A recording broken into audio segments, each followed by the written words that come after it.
saat lari nih dok. Nah, bagaimana dok cara mencegah cedera saat berlari ini dokter Mustafa? Silahkan dok.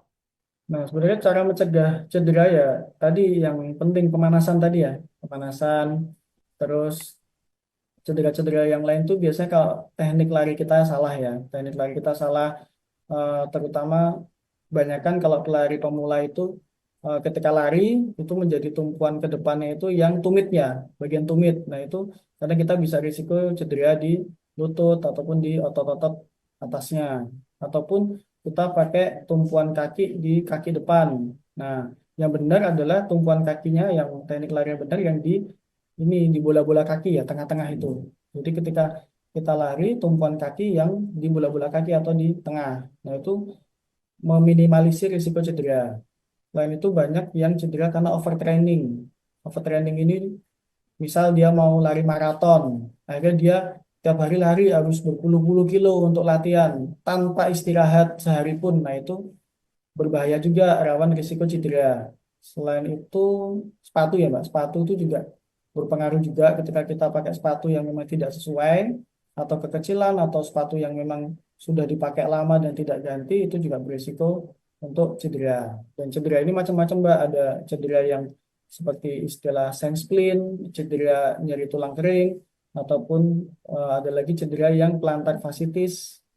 Lalu nyeri lutut ya, nyeri lutut ini sering banget nih istilahnya kayak runner's knee. Jadi banyak pelari yang kok nyeri lutut habis lari. Nah, itu karena kurangnya persiapan. Itu Mbak. Apalagi satu lagi biasanya cederanya hamstring atau betis. Gitu. Baik dokter. Dokter, ketika seseorang mengalami cedera nih dok, di tengah-tengah lari nih dok, ini apa yang harus segera dilakukan dok? Apakah harus keluar nih? Wah, padahal kalau seumpamanya ikut 21 kilo ya dok, atau 42 kilo. Udah sampai, kalau 21 udah sampai 19 kilo lah dok. Tapi tiba-tiba cedera ini apa sih dok yang harus dilakukan? Silahkan dokter. Banyak sih ya. Jadi kalau cedera itu memang biasa mendekati finish ya. Memang kalau ini cedera, kalau kita harus persiapan dulu nih, kita mau lari berapa kilo.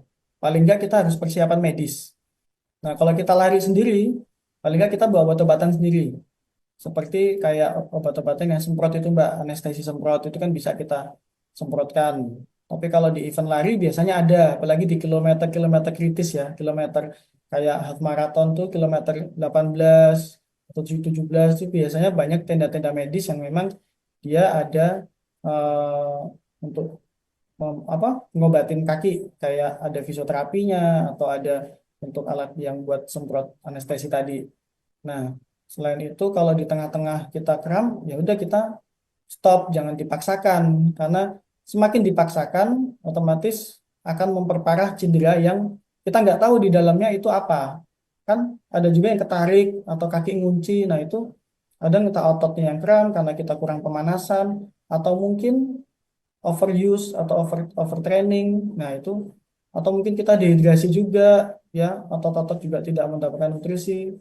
Mending berhenti, kita perbaiki, kita obatin dulu. Kalau memang kita masih merasa bisa lanjut, kita lanjutkan. Tapi kalau memang dengan cedera seperti itu kita nggak bisa finish, ya sudah, nggak usah dipaksakan gitu. Daripada kita terjadi cedera yang memang berkepanjangan, karena sebenarnya garis finish yang sesungguhnya adalah di rumah kita, bukan garis finish lari. Download Tribun X sekarang. Menghadirkan lokal menjadi Indonesia.